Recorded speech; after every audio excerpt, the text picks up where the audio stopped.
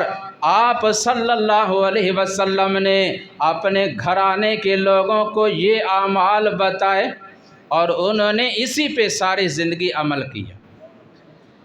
سیدنا حسن رضی اللہ تعالیٰ عنہ آپ صلی اللہ علیہ وسلم کا نواسہ، یہ حدیث انہوں نے بیان کی کہ مجھے میرے نانا اللہ کے پیغمبر صلی اللہ علیہ وسلم نے نماز وتر کے اندر پڑھنے کے لیے یہ دعائے قنوت سکھائی۔ وتر کی آخری رکعت میں رکوع سے پہلے یہ پڑھنا اللہم اہدنی فیمن ہدیت وعافنی فیمن عافیت وتولنی فیمن تولیت۔ عام لوگوں کو بس وہ دوسری دعا ہی یاد ہے، اللہم انا نستعینک ونستغفرک، صرف وہی پڑھتے ہیں، لیکن یہ دعا اس کی سند بالکل صحیح اور روایت کرنے والے نواسہ رسول حسن ابن علی رضی اللہ تعالیٰ عنہ کہ میرے نانا نے نماز وتر میں پڑھنے کے لیے مجھے یہ دعا سکھائی، اللہم اہدنی فیمن ہدیت وعافنی فیمن عافیت وتولنی فیمن تولیت وبارک لی فیما اعطیت وقنی شر ما قضیت فإنک تقضی ولا یقضی علیک انہ لا یذل من والیت ولا یعز من عادیت تبارکت ربنا وتعالیت۔ یہ دعا حضرت حسن نے بیان کی نماز وتر میں پڑھنے کے لیے، اور اللہ نے ہمیں توفیق عطا فرمائی، ہم خود بھی پڑھتے ہیں، اپنے بچوں کو بھی سکھاتے ہیں اور وہ بھی پڑھتے ہیں۔ تو حضرت علی سب کہو رضی اللہ تعالیٰ عنہ نماز فجر ادا کرنے کے لیے ماہ رمضان کی 17 تاریخ کو کوفہ کی جامع مسجد میں تشریف لا رہے ہیں، اور دروازہ کے پیچھے چھپے ہوئے دشمن جب حضرت علی قریب آئے، انہوں نے دروازے کے پیچھے سے نکل کر اچانک حملہ کر دیا، تلوار کے وار کر دیے۔ یہ تلوار لگنے سے سیدنا علی رضی اللہ تعالیٰ عنہ ان کے سر میں تلوار لگی، زخمی ہو کر زمین پہ گرے، بے ہوش ہو گئے، اٹھا کر گھر لے جایا گیا، اور کافی دیر گزر جانے کے بعد جب ہوش میں آئے تو فرمانے لگے میرے اوپر حملہ کرنے والا میرا دشمن، اس کا کیا بنا؟ بتایا گیا اسے گرفتار کر لیا گیا ہے، آپ نے حکم دیا کہ اس کو اپنے پاس رکھو، کھانا بند نہیں کرنا، پانی بند نہیں کرنا، اسے کھانا کھلاؤ، پانی پلاؤ۔ اگر اللہ نے مجھے شفا دے دی، میں بچ گیا، میں خود اپنے بارے میں فیصلہ کر لوں گا کہ اس کو سزا دینی ہے یا معاف کرنا ہے، لیکن اگر میں نہ بچ سکا تو جس طرح مجھ پہ اس نے حملہ کیا ہے اسی طرح اسی تلوار کے ساتھ اس کا کام تمام کر دینا۔ حضرت علی کی وصیت کتنی اچھی کہ اپنے حملہ آور پر، اپنے دشمن پر بھی ظلم اور زیادتی نہیں کرنے، اسے کھانا کھلاؤ، پانی پلاؤ۔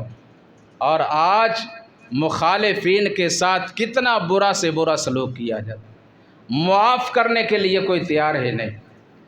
بہرحال جب حضرت علی رضی اللہ تعالیٰ عنہ دیکھتے ہیں کہ بچنا مشکل ہو گیا ہے، اب ان قریب میں اس دنیا فانی سے جانے والا ہوں، اپنے تمام 14 بیٹوں کو اور 16 بیٹیاں تھیں ان کو بلایا، وصیت کی۔ کیا وصیت؟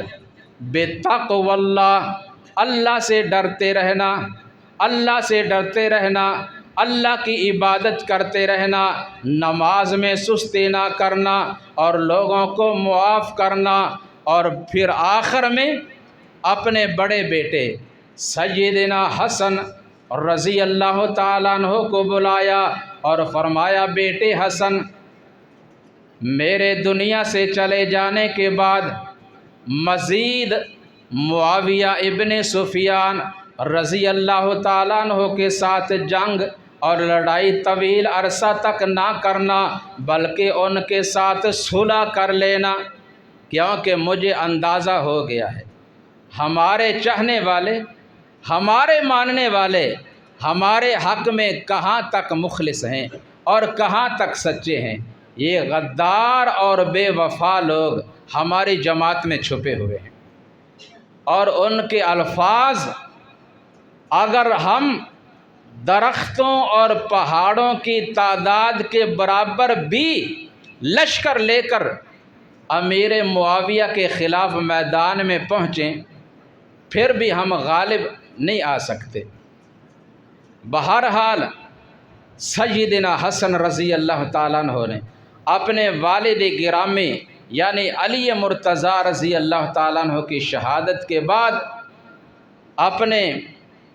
اپنی جماعت کے لوگوں سے بیعت لی، لیکن اس شرط پر کہ جس کے ساتھ میں لڑوں گا اس کے ساتھ تم بھی لڑو گے، اور جس کے ساتھ میں صلح کروں گا اس کے ساتھ تم بھی صلح کرو گے۔ اور پھر تھوڑے عرصہ کے بعد ہی حضرت امیر معاویہ کے ساتھ انہوں نے صلح کر لی، اور دونوں بھائیوں نے جو مشہور ہیں حسن اور حسین رضی اللہ تعالی عنہما، انہوں نے امیر معاویہ کے ہاتھ پہ بیعت کر لی۔ جب انہوں نے بیعت کر لی، دوسرے بھائیوں نے بھی کر لی، اور جو صحیح مسلمان تھے ان سب نے امیر معاویہ رضی اللہ تعالیٰ عنہ کے ہاتھ پر بیعت کر لی۔ اللہ سبحانہ و تعالی ہمیں اہل بیت کے ساتھ، تمام اصحاب کرام کے ساتھ سچی محبت کرنے کی اور ان کے نقش قدم پہ چلنے کی توفیق عطا فرمائے۔ سبحان ربک رب العزت عما یصفون وسلام علی المرسلین والحمد للہ۔